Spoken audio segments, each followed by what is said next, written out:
As we all know, there is a plethora of garbage on television these days. It's mostly just shitty reality TV. You got your Pawn Stars and your duck call guys with the beards and shit, and you know, those party shows where it's just stupid people getting fucking drunk all the time, destroying their brains or what's left there, you know, whatever.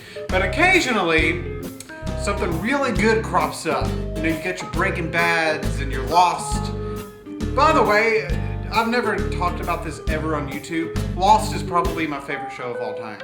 I said it, but that's for another video.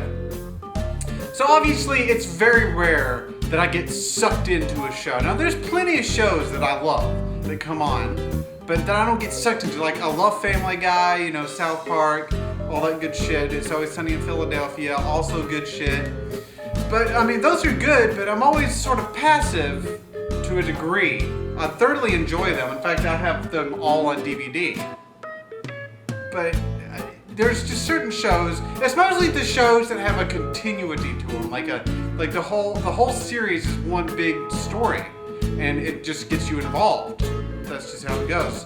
Maybe that's why you don't get sucked into shows like South Park. You're highly entertained by them, but there's not a continuing story. There's really a lot of development and shit. You know, whatever, carrying on, don't want to mumble too long. And, you know, I've already, you know, you already know what I'm talking about, what I'm about to get into because of, you know, the title and shit. And before I describe this show, I gotta get a few other shits out of the way. Not literal ones. Don't worry, I'd probably get flagged to hell and back for that. God, I am tangent today. Can that be used that way? Or whatever.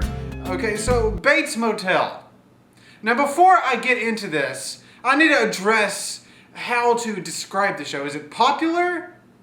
Or is it vague? Or is it kind of in the middle? I don't think it's vague, but I get in trouble big time for calling some of the animes I've reviewed on this channel vague. Apparently they aren't vague enough for some people, which, you know, first off, that in particular is subjective and comparative. Like, in relation, it's relative. Let's call it that. It's relative. The obscurity of these shows is relative and subjective. People go, oh, it was very popular when it came out. It's old. That's the reason why it's not talked about. Okay, well, some popular can fall into obscurity. Whatever, fuck you. What you should be worried about is just the content. Whatever have you, watch the fuck out of Bates Motel. It's a motel, not a hotel. There's just something about this show. I've only seen the first season and, well, I've seen every episode so far, including I believe 3 of the new season, and I am fucking hooked. The last show I was hooked on that I watched was Breaking Bad, and before that was Lost. I was fucking into that shit. Fuck the CSI shit, I want the good shit. It was first brought to my attention by, you know who you are. Not gonna name names here, but you with your face and hair and stuff, and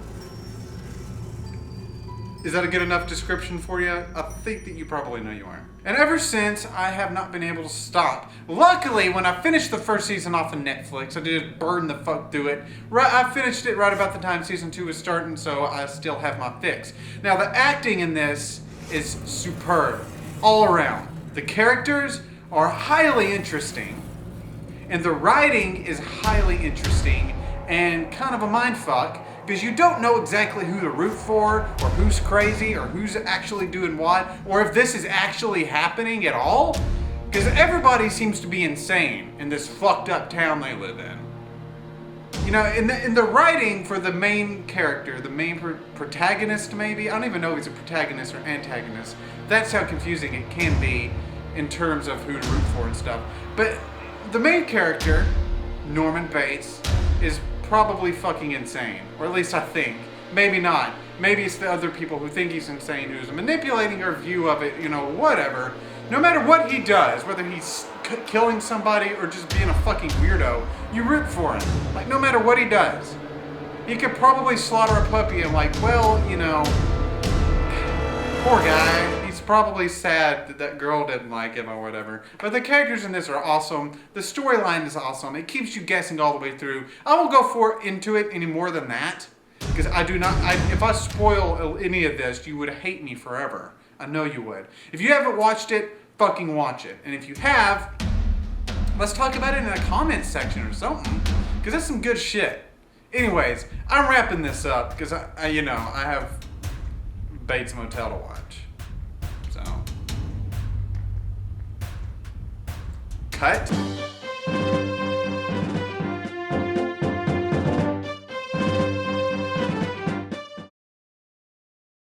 Whatever, fuck you. What you should be worried about is just the content. Shut up, Muffin. That was a cat, by the way. Muffin. Always video bombing. Anyways,